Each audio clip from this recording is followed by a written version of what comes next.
Welcome back to the snow in Denver's Mile High Stadium. The temperature, we're chasing it down to make it official. The wind chill factor was 7 degrees below zero at kickoff, and Denver out in front by a score of 14-0.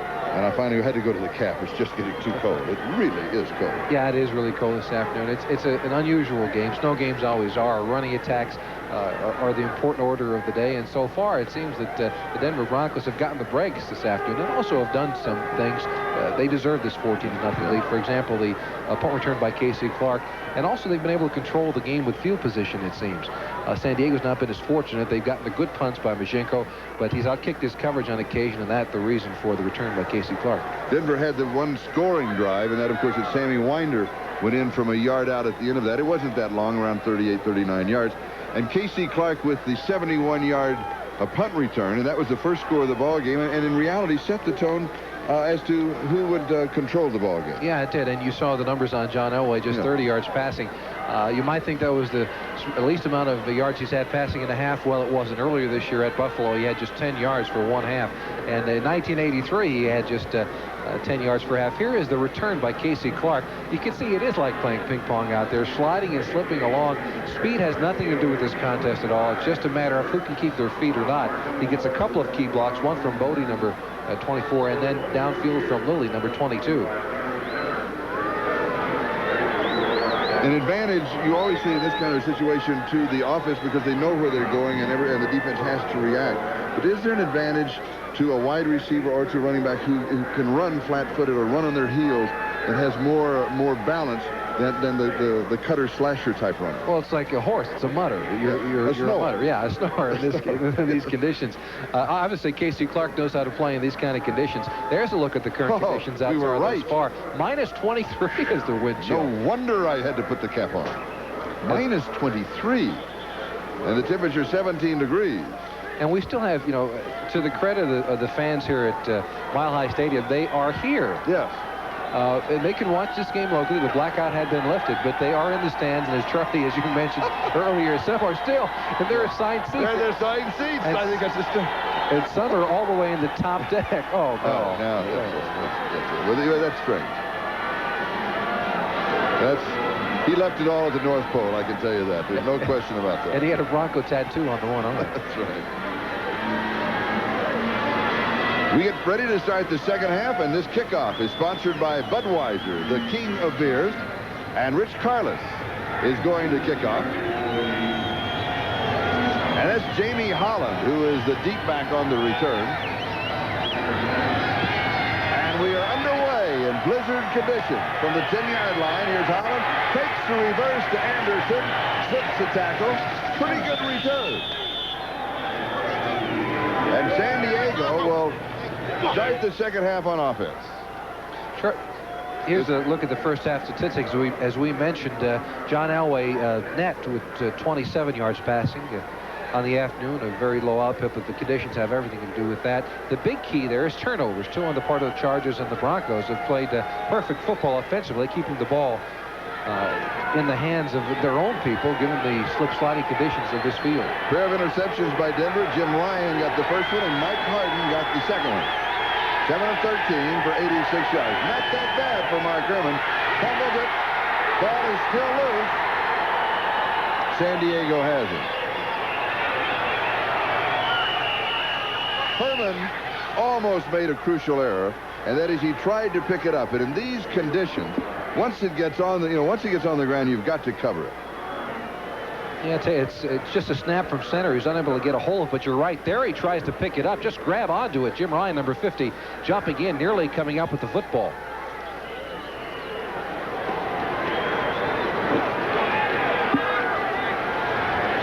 Second down and 15. The ball back on the 26-yard line. Chargers scored only 25 third-quarter points this season. Herrmann to throw. Good protection. Pass is complete.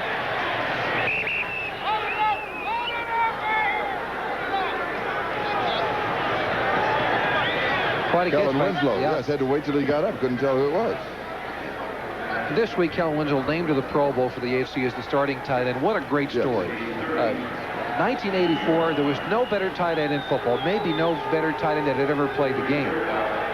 He had the tremendous knee injury that Kellen Winslow underwent. People questioned his desire to come back and play, but he fought through all the pain, all of the criticism, and it culminated by him being named as the AFC starting tight end once again. Quite an accomplishment. Third down. From the shotgun, the four-man rush by Denver. And the pass is incomplete. Lionel James, the intended receiver. There was double coverage thrown up by the Denver Broncos. And Ralph Mojico will come in to get.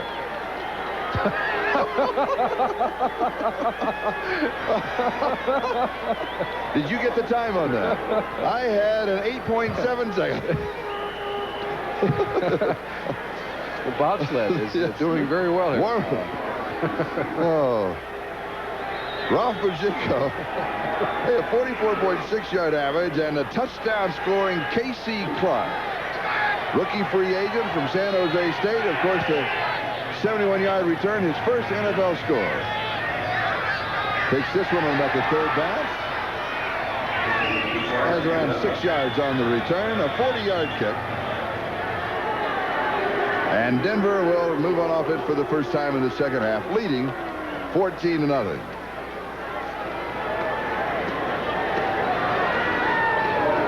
The Bears and the Raiders in the third quarter at the Coliseum in Los Angeles remain tied at 3-3. And a reminder to our viewers that we'll be selecting the Budweiser Most Valuable Player for today's game at the conclusion of the contest. Sammy Winder and Gene Lang, the running backs behind John Elway.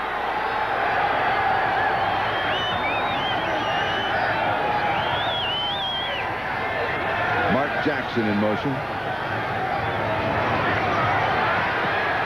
Lang the ball carrier for a couple. And Chuck Ian makes the tackle. Difference emotionally or mentally for the second half. You know, the first half you come out and it's showing and you warm up and you play the first half. Now you've been in a warm locker room for 15 minutes. Yeah, I think. Is it hard to come out? Yeah, I think sometimes it's a problem coming out. I remember wanting to just, let's play the whole game from start to finish. Don't let me go get warm until after the football game. But yeah, getting warmed up. Usually players will go in, change their jerseys, change the clothing underneath, hold the uniform, actually come out and be dry for the second half. From the shotgun, second down and 8. Play action fake by Elway. Jackson knocked away by Patterson.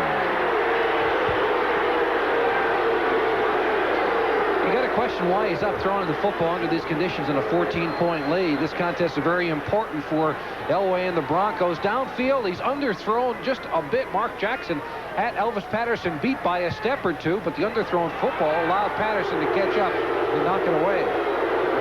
And meanwhile, it was Chip Banks who was putting the pressure on John Elway. And it's third down and 8.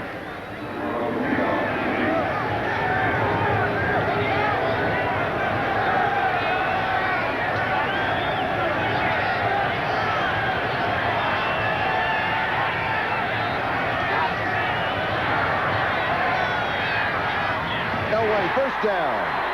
Tony Bodie. Was it Bodie or Natil? 12 yards. And it's Ricky Natil. Elvis Patterson, number 34, has had trouble all season long covering people. Look at the amount of area between Natil and Patterson, 5 or 6 yards.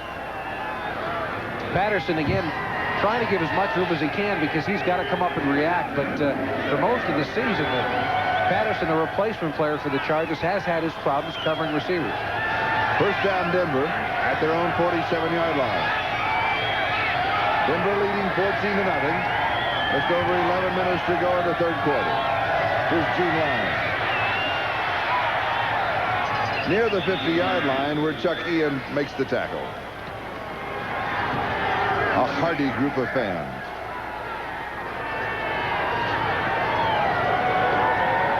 You get the feeling they're having more fun at this Bronco game than they've ever had in their lives. Either that or they're all doing little jumping jacks to stay warm. Gene Lang rushing last year and this year. Of course, that had a lot to do with some of the injuries. Steve Sewell out with a broken jaw, and Gerald Wilhite out with a broken leg. This team has been beset by injuries. 2nd down and 7 with Mobley in motion. Now he reverses. Winder near the first down, about a yard shy. Willie Ray Smith with a tackle. Charlie, I wonder whether or not the coaching staff of the Chargers has allowed their team to know whether or not they, in fact, have a shot at the playoffs at all. If I was the coach of the Chargers, I would say, look, forget about the football game. They have no way to find out in the locker room. Don't let them know. They may be thinking out there, we're playing to find out if we're in the playoffs. And I would imagine Al Saunders is going it after in that sense. And Saunders said, I said at the start of the season, we had a long way to go. And we still do. As you know, the story, they were out with an 8-1 record. Looked like a shoe-in for the playoffs. Have lost 5 in a row. This would be 6 as they trail 14 to nothing. Winder, the ball carrier. I heard a whistle right before the snap. May have been something from the stand. Thomas Benson with the tackle. San Diego had a bit of a problem yesterday just getting here. Yeah, last night they were delayed. Actually got to their hotel about midnight last night. They circled for quite a while. It seemed for a while they would have to land at Colorado Springs, but the pass from Colorado Springs to Denver on the ground was blocked, and so they circled for a while and got in here safely last night. But they were still around 7 or 8 hours late from what they scheduled. They planned to leave San Diego around 2:30, and the plane was not there to bring them because it was still in Denver and couldn't leave the airport here. Gene Lang gets the call. And that could be an advantage or a disadvantage. It could be a disadvantage from everybody concerning themselves about it, or it can be an advantage. You might say, it's snowing and let's just go out and enjoy it and play the best that we can. Well, this team has gone on a real roller coaster this year. After the 8-1 start, the best record in football, 8 straight wins. Now 5 consecutive losses. In this contest, even though they are to the playoffs, is very important to them because they've got to set a tone for the offseason. And Al Saunders, very positive, upbeat kind of a coach, but I think he needs this win in order to set that tone for the offseason workouts and for the draft coming up. And this is the side of his first victory as a head coach last year, 9-3, upset over Denver on November the 9th of 1986. Vance Johnson unable to hang on to that ball. He's just recovering from a slightly dislocated shoulder. I don't know how slight a dislocated shoulder can be, but he's wearing a harness underneath, actually, and that's going to restrict some of his movement, but they're going to need him for the run during the playoffs. He's been their big play receiver all year with 7 touchdowns. 3rd down and 9. Steve Watson is down here raising his hand. Nobody is covering him. No cover by himself. Yeah. And here comes a blitz and the first sack of the ball game, and this was Daniel Hunter who got the sack. What happened with Steve Watson wide to the near side at the bottom of the screen was all alone. He was all by himself. He raised his hand. I think Elway saw him. The Chargers finally did recover and get somebody over there, but he was unable to give the football. They had the safety blitz on the part of Daniel Hunter, number 27. Receivers are told if that ever happens, just put your hand up in the air and run down the field. Hope the quarterback will see you.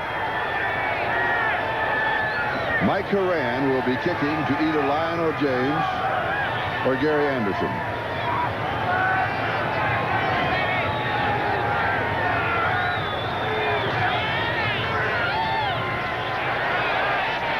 Good kick.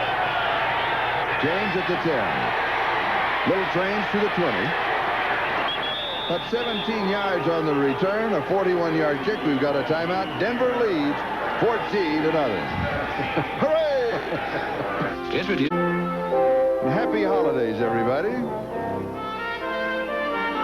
It's a white 2 days after Christmas.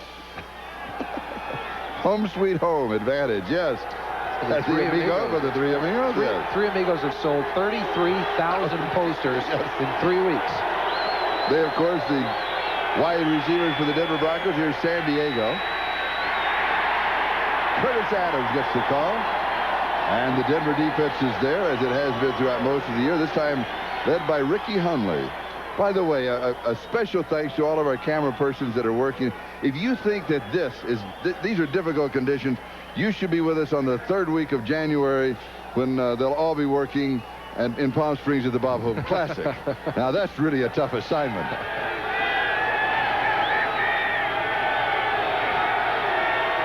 Second down and 9 at the 27-yard line. Just over 7 minutes left to go. Third quarter. Spencer. Chargers have had field position only one time. Are able to put together one drive. Still tied in the third quarter. Chicago and the Raiders at 3-3. And a field goal attempt was no good by Vince Abbott. And the rest of the game has been completely dominated by Denver, and it all started with that 71-yard punt return by K.C. Clark right at the end. The Broncos won the toss, elected to kick off, held the Chargers, the punt, the return for the score. They kicked off again, and then Denver put together a short drive of under 40 yards for the second score with Winder going in from the yard out. That's been all the score, and not a lot of threat. This is Jim Ryan with the pressure pass complete to Anderson.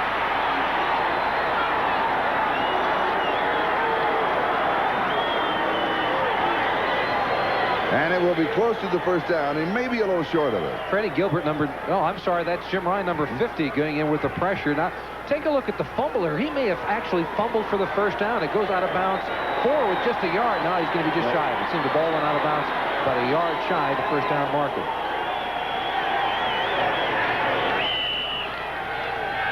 So Ralph Mojinko will be kicking.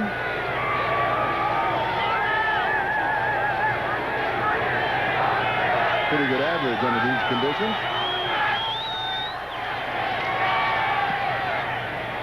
Another good kick. Clark from about the 17-yard line. He's to the 20, to the 30, and then bumped out of bounds. 44-yard punt, a 15-yard return. We've got a timeout, and Denver has the ball. And we know you're going to be hearing a lot about the best bowl. Well, the Fiesta Bowl is the best bowl. Jimmy and I are doing that one. That is if we can get there. That's right. I was scheduled to go tonight to Phoenix, and we're canceled because the airport here at Stapleton is closed until at least tomorrow morning, and so we'll try to get out. And on Tuesday night, we're going to co-host the big ball, if we can get there all right Tuesday night. Hopefully that we'll be there. And if not, go ahead with it, and we'll get there as soon as we can. That should be a great game. Really looking forward to that one. This is my 9th year at the Fiesta Bowl. Elway rolling to his right. Going back. Pass is caught by Orson Mobley. 50-yard line. Gil Bird at the coverage. 16 yards and a first down. What happens is that when Elway rolls out of the pocket, the defense has a tendency to move as fastly as they can with him because of his great scrambling ability, and they leave Mobley inside all alone. The zone coverage just continued to move down the line with Elway. Mobley stayed perfectly stationary and came up with a big catch.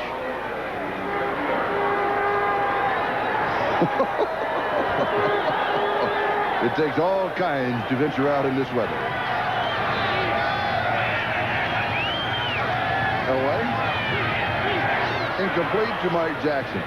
All of a sudden, I have a feeling that Denver has said the thing that we do best is Elway throws the ball. So let's go throw the ball for a while. Well, I think you've got to throw the ball somewhat under these conditions because you've got to go out and they may have to do it during the playoffs. That's one of the reasons they may be trying to do it. But you don't need a constant diet of it. They've gotten rid of the shotgun formation, which is a smart move because of the difficulty with the snap. But they've been throwing the football quite often. 16 passes under these conditions is quite a number. And again, if Denver wins, they have home field advantage throughout the playoffs. You wonder what kind of advantage that is in this kind of weather, but it still is. Winder carries, no gain, and you could say, of course, it should be an advantage for Denver. They practice in this weather. They don't practice in this weather. They have a big bubble. They go inside. It's nice and warm. Chip Banks with that last tackle. The Broncos have won 33 of their last 39 home games here at Mile High Stadium, and that is it. That's home field advantage. Third down and 10. The ball at the 50-yard line. 4:39 and counting time remaining. We're in the third quarter, and Denver leads at 14-0. No scoring in the second half.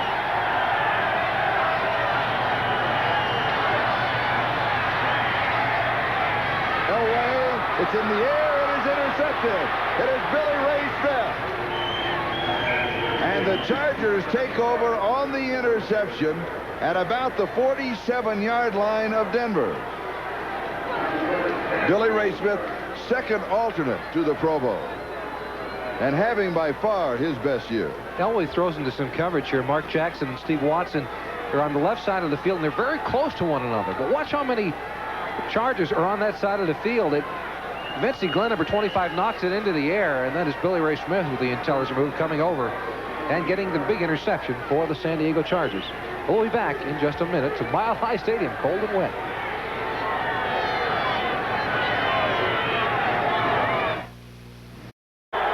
And if you really want to be picky, you could say the Orange Bowl is going to be better than Fiesta Bowl. You know, but that really is. Fiesta Bowl last year, of course, we had the national championship game. This year, it's at the Orange Bowl. What a great lineup on NBC. Fiesta Bowl, Rose Bowl, and the Orange Bowl. Herrmann swings it up. Kellen Winslow. Winslow just back to the line of scrimmage. Greg Cragen and Mark Haynes make the tackle. The Chargers took Gary Anderson and put him in the backfield, then shifted him out to the far left side of the formation. As we take a look at that Chicago Raider game, still tied at 3 apiece. One of the problems the Charger offense has had is that Gary Anderson is the only speed receiver they've gotten. They have no deep speed on the offensive side, and they try to shift him to different spots to make the defense react. That time didn't work. Perhaps the emergence of Jamie Holland can help solve that problem. Here's a blitz from the backside, and it's Mecklenburg. Denver's first sack. They're saying they have the ball. Now, this is not in the purview of the replay officials. A fumble that is caused by contact. And it will just go as a sack.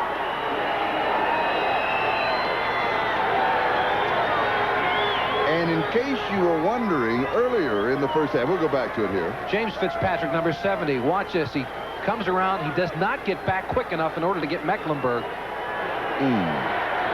Mecklenburg hardly touched by Fitzpatrick, who was faking with the play action, then turning around to try to secure the backside. 3rd down and 20. Incomplete. Lionel James could not pull it down. Jeremiah Castile had the cover.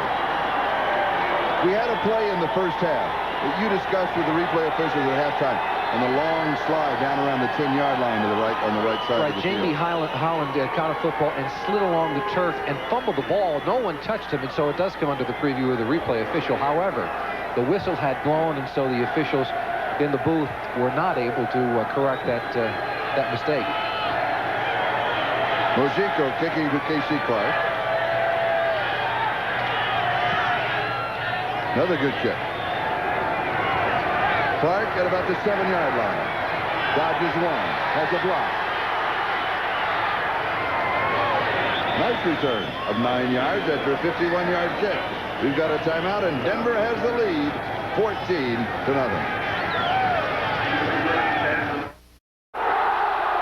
See, it's not always that. This is Jim Bragg.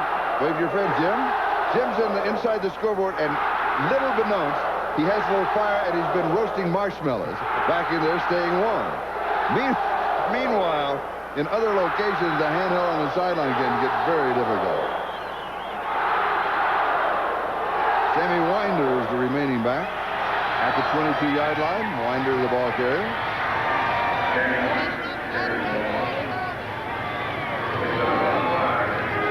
We've been watching the wide receivers of the Denver Broncos as Les Miller makes the last tackle. That when they go out wide, if they keep their hands in the pockets of the jerseys, it's a running play. Yeah, it's a little key that might be picked up by the Chargers this afternoon.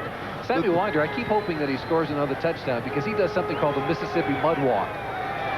That he looks like he's sliding in mud as a celebration after he scores a touchdown. Here it becomes the Mississippi Snow Crawl, I guess.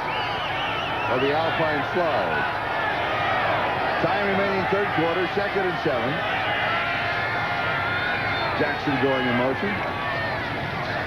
Elway rolls right. Throws, passes, complete to Clarence Kay. He just plows his way out of that. First down, 21 yards. Elvis Patterson. And the Broncos. The defense. Go ahead. I'm sorry. The Broncos will come back to this play again and again. Vance Johnson, number 82 on the right side, was open. He had man-to-man coverage there. The defensive back did a pretty good job of getting it done, but look at Kay slipping in behind the coverage. Mark Jackson, number 80, being covered up, but it was 82 who you saw slip by just for a second. Vance Johnson, who was open on the corner. I have the feeling that the Broncos will come back to that play at least one more time. Clarence Kay's first reception last week, a career high, 6 for 91 yards against Kansas City. A little better conditions than this. Here's Winder. And Sammy has a couple of yards. And again, because of the conditions, Winder last week against Kansas City running on first down was averaging almost 6 yards a carry out of the shotgun. And he's led this team in rushing the past 6 seasons, Charlie. He's been a durable kind of a back.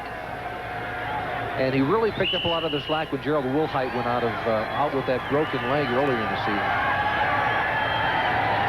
90 seconds left in the third quarter. Denver still leading 14-0. All of the scoring coming into first quarter.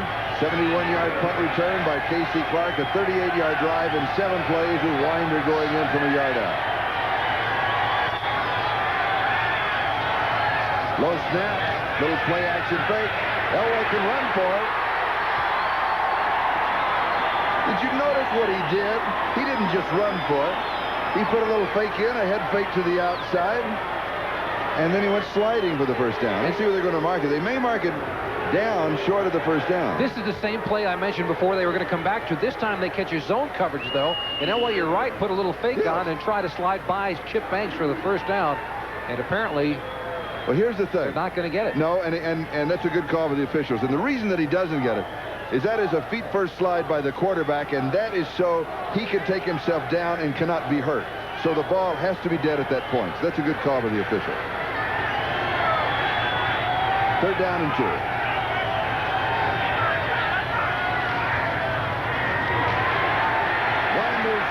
For the first down. David Brandon, the rookie out of Memphis State, with a tackle.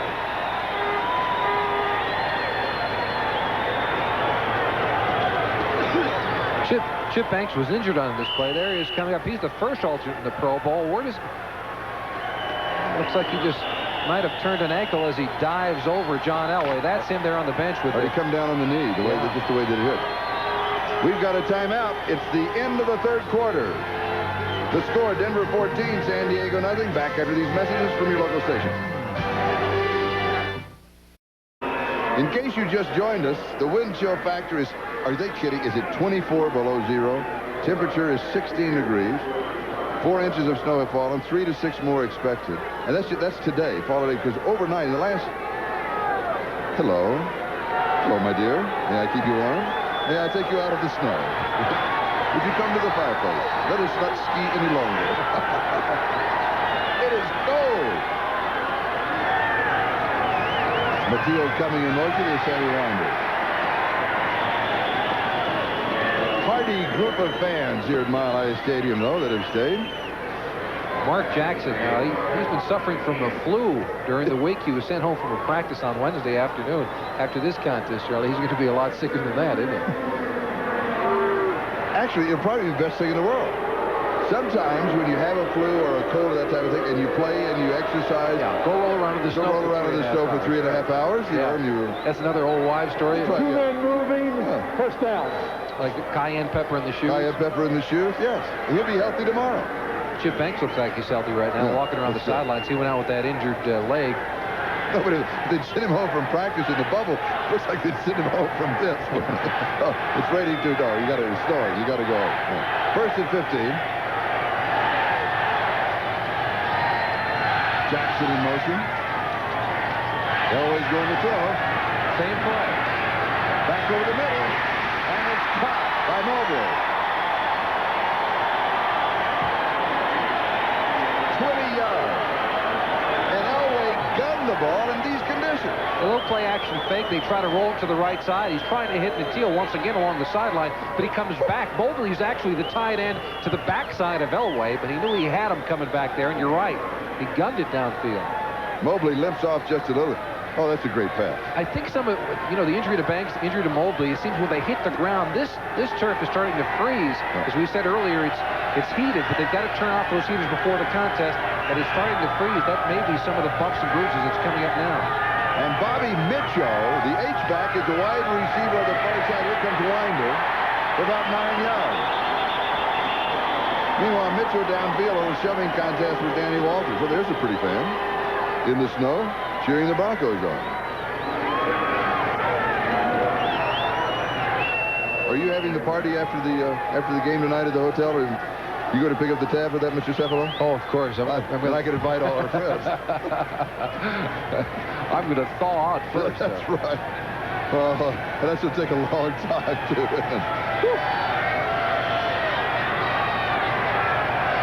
Second down and a yard at the 21-yard line. It's over 13 minutes left of the game. Winder.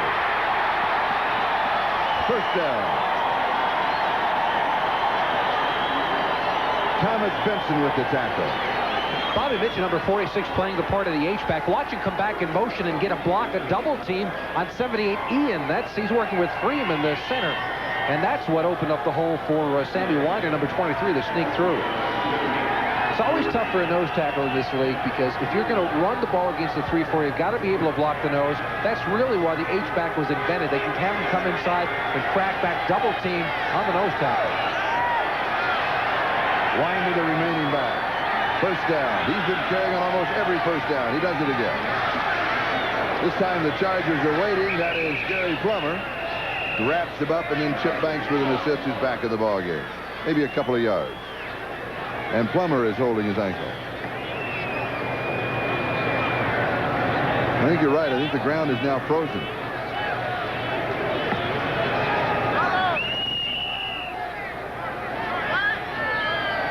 Has an underground heating system like an electric blanket is an easy way to describe it. And of course covered by the tarp. That all rolled back before the game started. As soon as you roll back, the field immediately covered by snow. The heater turned off, as Jimmy explained. And now it's starting to freeze again because of the temperature.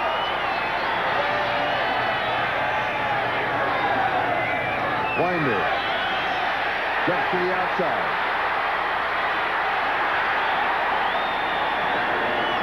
Lee Williams finally takes him out. Danny Walters was also there.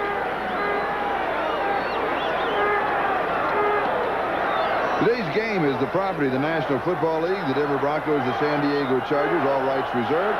And today's telecast is presented by authority of the National Football League, intended for the private use of our audience. Any rebroadcast or the use of this telecast without the express written consent of the Denver Broncos and the National Football League is prohibited. Third down and 3 at the 8-yard line. Bodie is back with Elway in the shotgun. McKeel in motion.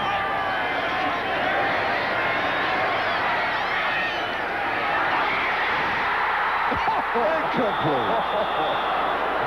Clarence Kay almost.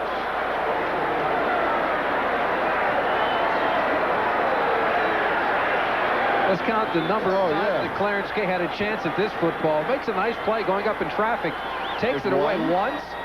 There's a second time. Whoops. Runs into the teal a third time, and there's number 4 just 5 times on the second play. That's still great concentration. He really stayed with it. Oh, yeah, it really is. 26-yard field goal attempt by Rich Karlis.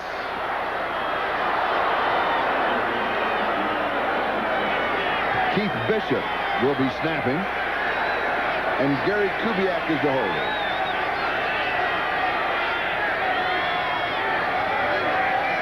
Good snap. Good hold. Got it. 26 yards. Denver leads 17-0. This is Charlie Joe's Jimmy Cefalo, Mile High Stadium in Denver with 11 minutes and 10 seconds left to go in the ball game. The Broncos out in front of San Diego by a score of 17-0. As Randy Kirk picks up the kickoff and returns it a few steps. Denver says they have recovered a fumble. Meanwhile, the defensive team is slogging out on the field for Denver. The officials say that San Diego has it. Again, a fumble that is caused by contact is not reviewed by the replay official. Number 94, Randy Kirk, coming out with the ball, though. He was the short return man. Well, that's the second time he's returned a kick this afternoon for the linebacker. I don't think he'll touch the football that many times in one afternoon again in his career. Also on the near sideline at about the 25-yard line, Gary Kubiak is warming up. So we may have seen the last of John Elway as the Broncos are out in front 17-0. Mark Herrmann. Winslow has it for about 5 yards. There's Kubiak loosening up in the snow. As much as he wants to play, you got to want to say, now, in these conditions, thanks a lot. Well, that's the job of a backup quarterback in the NFL.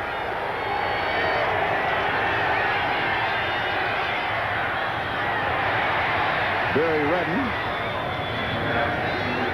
And Steve Wilson makes the tackle.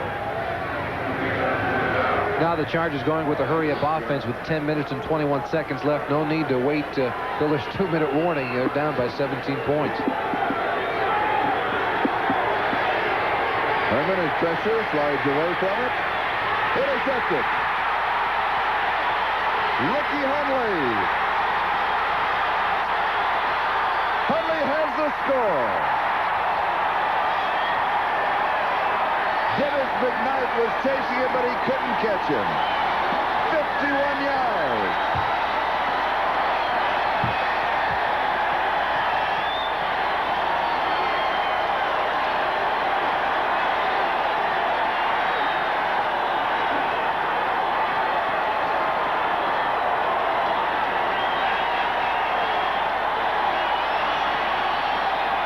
You also have to give credit to Greg Cragen on the play. Number 71 was sneaking in to try to grab a hold of Mark Herrmann on the contest. But Ricky Hunley, as maligned as he's been all season long, they need him through the playoffs. He's been performing better. That's a big plus for the Denver staff and for the fans here. They're going to need him for the playoffs. And Karlis will attempt a point after.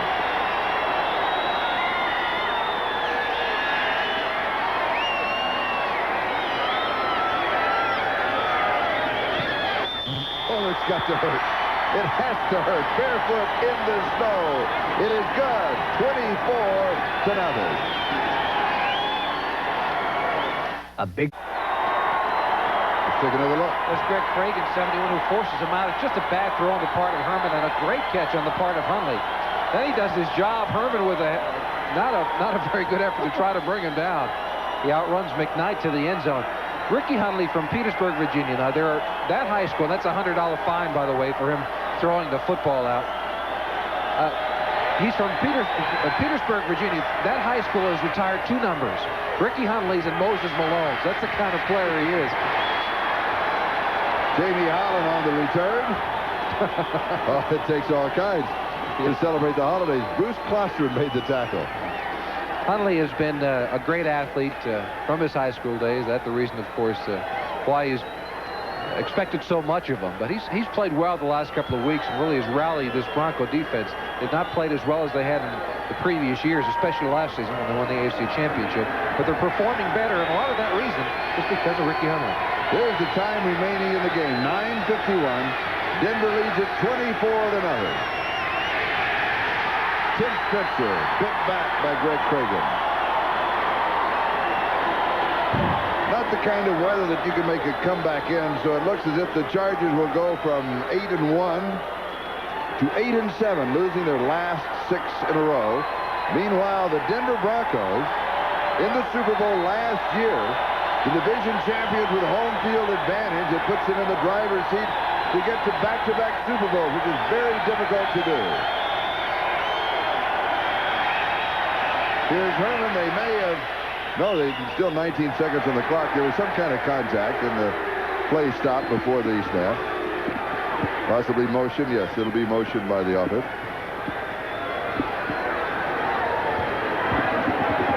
You know, it's difficult for the officials, too, to slip and slide. False start offense. 7 down. Fred Wyatt. False start offense. Let's keep it moving. Let's keep it moving.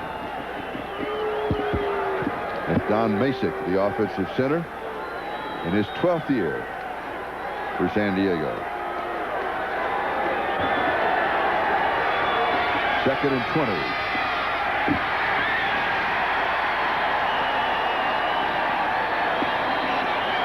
Freddie Gilbert with the tackle.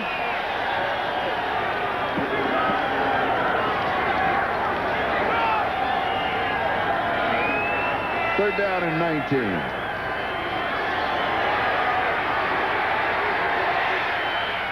Pass is complete far side to Kellen Winslow. Mark Hayes had the coverage. I told you, Ski Mile High Stadium. It's the new bumper sticker. I saw it yesterday. Oh, we already had some bobsledding going on earlier. And Ralph Bajinko will be kicking. Casey Clark, the return man. See, we just tried to. There's Casey.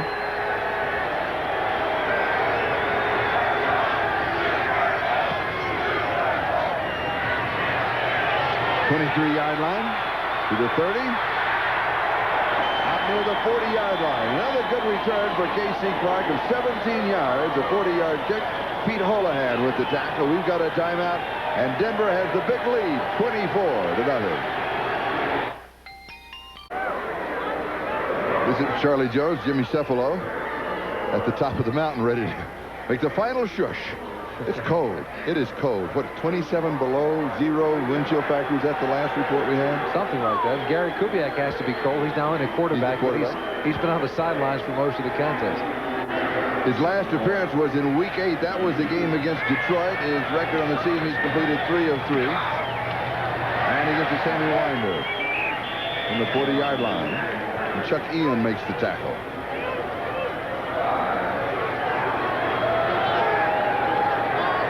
And so the Denver Broncos, champions in the West, and also home field advantage throughout the playoffs, as long as they remain in the playoffs. And they will have a week off. The wild card will be Seattle at Houston next weekend. And then the divisional championships here. And in 3 weeks, the championship game. Kubiak to Winder. A couple of yards short of the first down. Gary Plummer with the tackle. And that off week will be very important for Denver. They'll be able to get some of their healthy people back. Steve Sewell, the running back with the broken jaw, practiced this week just a little bit. He may be back in time for their playoff games. Also, Randy Robbins, Dennis Smith. They've suffered some injuries outside, way outside possibly. They may be back. But it'll be a healthier Denver team than there has been on the field for many weeks in the past. The home sweet home advantage for the Denver Broncos. Winder's the remaining back. Third down. He does not pick up the first down. He does fumble, though, and San Diego says it has it. And they do have it. So San Diego recovers the fumble. Les Miller comes up with it. Winder it seems to just pop out on him right at the very end. Let's take a look at it. He hits the pile real strong. He's got 2 hands all over it. It's tough to tell from that angle exactly when it does come out. Studdard number 70 diving in, though, and Billy Ray Smith and Chip Banks number 56 reacting. So San Diego has the ball at the Denver 49-yard line, first down, with 6:50 left to go in the ball game, trailing 24-0. Denver has one other shutout to their credit this year. That was against Detroit in Game 8. Herrmann fires. It is intercepted again. Ricky Hunley has his second interception and his second of the year. And Mark Herrmann has been intercepted 4 times. Seems like the snow has covered the jersey of Ricky Hunley. He's not wearing white. Somebody to tell the quarterbacks of the San Diego Chargers. Hunley right in direct position. It's hard to believe Herrmann would try to fit it in there. Nobody open, but Hunley with another good play. So Denver at the 49-yard line of San Diego, or 45-yard line of San Diego, first down. 6:40, time remaining.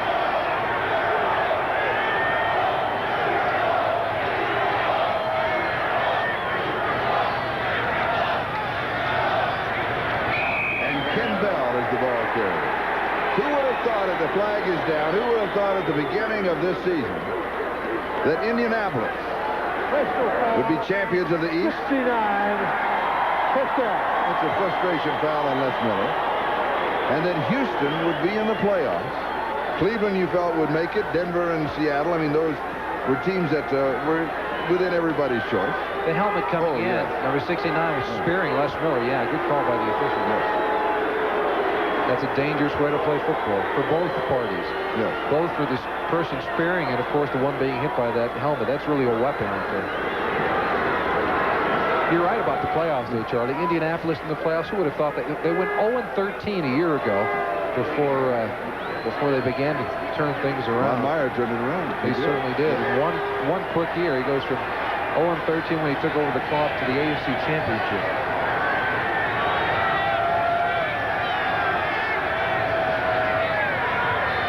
Kubiak tips incomplete. And as well, Houston should be credited. Jerry Glanville has done quite a job with that program. Cleveland back again. Seattle in the playoffs. And Denver in the playoffs. It's a good group. It's going to be a lot of fun the next 3 weeks. It's going to be. Here's a look at the Broncos season thus far. They got off to a shaky start, actually. Yeah, they had the big win over Seattle to open up. Then they tied Green Bay in week 2. The 3 strike games. You throw those out, actually, although they do count in the standings. Second down and 10 at the 28-yard line. Just over 6 minutes left. Here's Bell on a sweep to the right side. Now we'll come back and pick up the schedule. Week 9. With Buffalo was a victory, then the victory over Chicago, and that may have just set up the final run. They defeat the Raiders, San Diego in San Diego, New England. They lose to Seattle in Seattle. Everybody loses to Seattle in Seattle. And right now in week 15. I think you're right about that Bear game, Charlie. It changed the whole thought process for this Denver team. That's the game they went to the shotgun formation. They tried to get away from the rush of the Chicago Bears. They were very successful with it. And now, running out of the shotgun maybe 90% of the time, they've been able to run the football better. John Elway sees the defenses better, and they've been a much better club since beating the Bears. And the numbers get confusing. Week 15, of course, the last week defeated Kansas City. This is week 16, but only 15 games. Going deep, incomplete in the end zone. Flag is down. Ricky Natillo, the intended receiver. Now you really have to question why Denver is throwing the football. Illegal motion, number 80. That's against Mark Jackson. Here it is. Fourth down. They're up by 24 points. There's 5 minutes and 49 seconds left in the game. They've got home field advantage throughout the playoffs. You don't have to worry about scoring points as a tiebreaker item. I don't understand the thought process of them throwing the football. Perhaps just to get used to throwing the football in this kind of weather if they have it for one of the home games. Well, that's one That's the only thing I can think of. The only other thing I can think of is they want to show their first opponent in the playoffs as much offense as they can to make them prepare for things. But they've not shown anything unusual. Usually when you do that, you take a strange play and put it in the book so that your defense, the opponent you're playing, has to prepare for that particular play.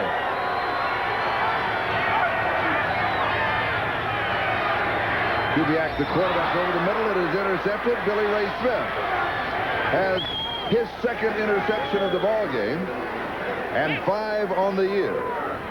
Ken Lanier is the man who stopped it for the Denver Broncos. It also, the other possibility is that they want to get Kubiak some work in case of an injury to Elway. But here again, difficult throwing in these conditions. I mentioned Herrmann before, throwing into an area where there was no receiver open. Sometimes it's trying to set your feet, and that's a lot of it. The ball is a little slippery out there. Those are all the excuses those quarterbacks will give their offensive coordinators come Tuesday morning. Denver 24, San Diego nothing. 5:41 left. San Diego with the ball. Mike Vlasic is now the quarterback for San Diego. This is his first appearance. And he bobbles the snap, and he picks it up. And he's got time. He got time to burn. And he unloads deep, and it is incomplete. Whoa. He was going to West Chandler. I'll tell you something he found out about that young man. He's got quite an arm. This is the number 4 draft choice from Iowa, 6'3", 206 pounds.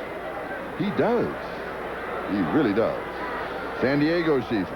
After losing early on to Kansas City on a kickoff return late in the contest by Paul Palmer, they went on that incredible streak, winning 8 straight, including 3 strike games. But then the slide began to go on for the San Diego Chargers.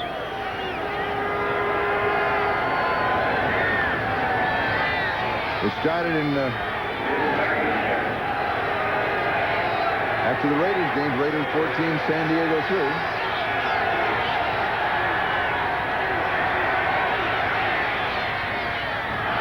Kellen Winslow.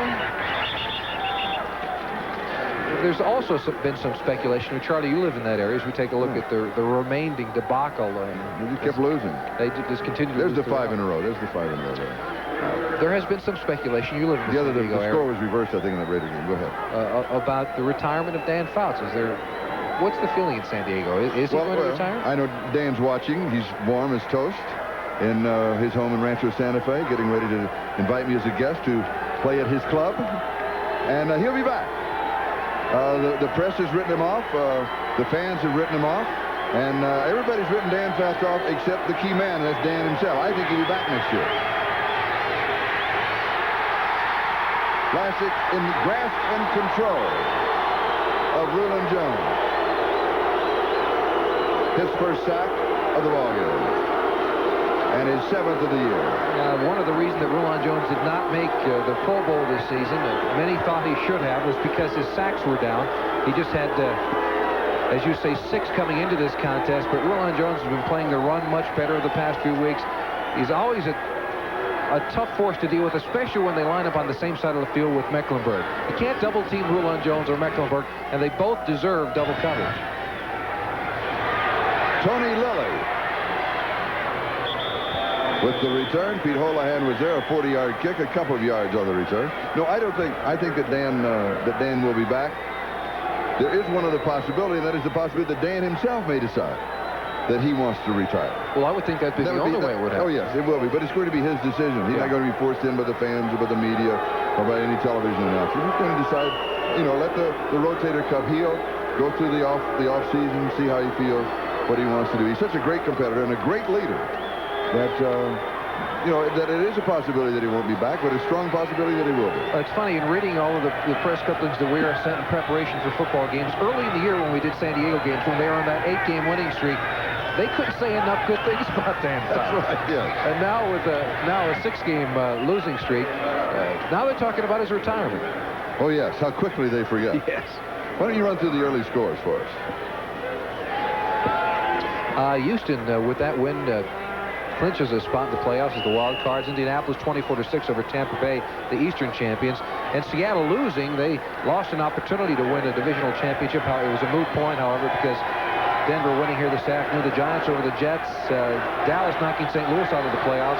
With Philadelphia by 10 over Buffalo. Well done. Well, you do that every morning on NBC News at sunrise. At 6 a.m. It's easier in the afternoon than the morning, isn't it? Sure, I'm awake at this time. Lion carries a couple more scores. And here's Jim. New Orleans come back over Green Bay this afternoon. A big win for them because they are in the playoffs, of course, but can win the division championship and get home field throughout the playoffs if San Francisco does lose later this evening to the Rams. And Atlanta looks like they're going to get the first choice in the upcoming draft. They're beaten this afternoon. Chicago up on top of the Raiders 6-3. What an exciting contest as far as great for field goal kickers. Huh? Yes, yes. And what about New Orleans? Who would have thought a year ago that New Orleans would finish a season, have a season like this and be in the playoffs? Toughest choice is going to be who's going to be coach of the year. I think that's the toughest choice all season long. Intercepted. San Diego has the ball. This is Vincey Glenn with the interception. Stephon Humphreys makes the tackle. I tell you who my coach of the year is. Okay. It's Dan Reed, because it's so hard just to get back to the playoffs, and he comes back as a division champion. Oh, I think you're right. Dan Reeves here has to be the coach of the year because he's had so many injuries through the year, and it's so tough to repeat as a champion. And he had to keep filling people in. And Randy Robbins goes out. 6 starters. Right. Billy Bryan went out, the center, with a knee injury early in the year. Gerald Wilhite with a broken leg. Steve Sewell, a broken jaw. Dennis Smith has an injury. Randy Robbins, Rick Massey. Yet this man found a way to keep his team up and found a way to win. Vlasic to Anderson and out of bounds. 2:21 left. What a little excitement here at the end of the ball game. A chance to preview Mark Vlasic, the rookie out of Iowa, taken in the 4th round of the draft. 6'3", 209 pounds. Had a beard earlier in the year. In a way, looked like a Dan Fouts clone early on in the season. Tape in the ear holes. That's to keep the snow out and the wind. That's to make the helmet warmer. Players will do anything to keep warm in this weather. They wear the pantyhose. Sure. They put the cayenne pepper in the shoes. That's a great one. A scramble in the snow and a pat. Oh, this kid can throw. That's Bernstein on the, and that's the #1 choice, Bernstein, with the catch. This team had a very good draft last year. Steve Whitmire should be credited, the personnel director of the San Diego Chargers, for bringing a lot of good people into this game. 2 minutes to go in the season for San Diego. 2 minutes to go in this game for the Denver Broncos. The Broncos up 24-0. Well, we have discovered one thing. Mark Vlasic can throw the football. And he's got quite a strong arm. He really can throw it. Taken in the 4th round, this team really did quite a job with their draft a year ago. Leslie O'Neal. Now, you're from the San Diego area. Leslie O'Neal was on his way to all kind of records as a rookie with the Chargers a year ago. Hurt his knee, out for the entire season. What's the thought about him next season? I think the prognosis is that he will have the same kind of recovery as Kellen Winslow. He's worked very hard at it, and everybody is very anxious. Thank you, Bronco fans. Give yourself a big hand. Way to go. But I think that San Diego is a team in transition. I think it's a team that needs a lot of help. Yeah, they really do need a lot of help. They've changed their whole philosophy, though. With Al Saunders, they've gone from a team that liked to throw the football under Don Coryell to a team that believes that if you run the ball and play good defense, you can win some championships. And they've started that conversion. Look at the blitz. They sent everybody.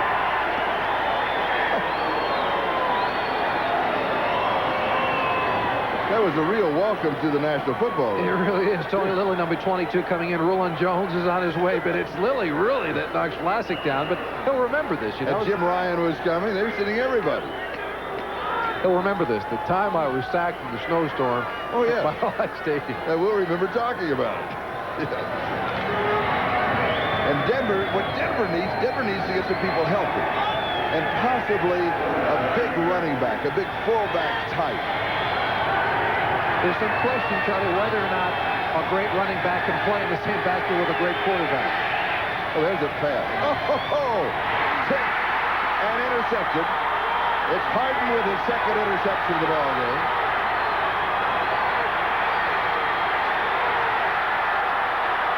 Harden returns to the 30-yard line. Steve Wilson tipped it. Wes Chandler made the tackle. And now a fight is breaking out. And flags are flying. Somebody decked Mark Hayes. Somebody came across and decked Mark Hayes just with a big shoulder block. That's the flag. Was it Bernstein? It was Rob Bernstein. He'll be ejected for that. That must have been something simmering throughout the day. Personal foul, number 82, ejected from the game. Touchdown. He figured with 1:36 left in the season, it's my last chance to get a shot at it. Well, that punctuates his rookie year, doesn't it? What a run on the part of Harden, though. Take a look at this. I mean, he's having fun in the snow. You know, when you were a kid and you caught the football in the snow and you say, well, I'll go up to the blue Chevy and down around to the school bus and over to the telephone pole. Well, all right, it's time. I'll fall down. That's exactly what Harden does. Now, here's a look at Bernstein coming in and taking the hit. Well, no, there he is on the sideline. Al Saunders over talking to him.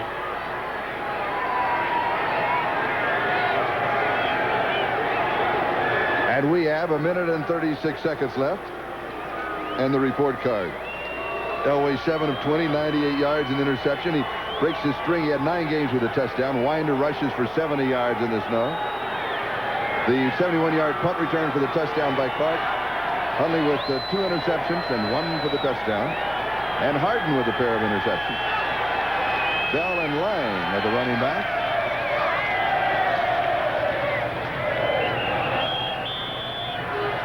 And it continues to snow. Herrmann 13 of 23, 121 yards, 4 interceptions. Winslow, he caps his year going to the Pro Bowl, 6 for 44. Billy Ray Smith with a pair of interceptions. This is also the kind of a game, you know, where the Broncos clinched the AFC West Championship. There may have been, 20,000 fans here.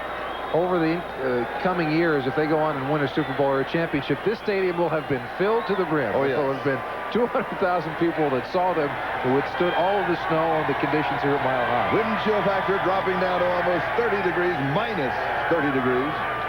Oh, yes, the stadium would have been full. Would have been filled. Ken Bell carries.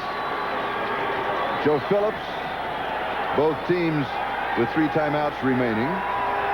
We're talking about that running back in the backfield. You know, when the draft comes off, if a great running back were available for the Broncos, you know, you got to wonder. Sometimes, if you got the great quarterback, you need a good running back. A great running back, sometimes you have that friction between the two. Now that Dan Reeves and John Elway couldn't find to use a great running back in this offense. Maybe the big, solid fullback. It's an excellent blocker. The celebration has started. The Denver Broncos, champions of the West, home field advantage throughout the playoffs.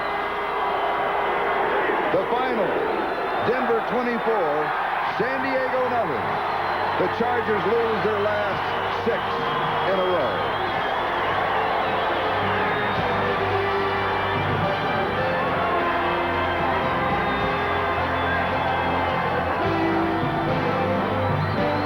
Congratulations all around in the snow in Denver, where it's cold.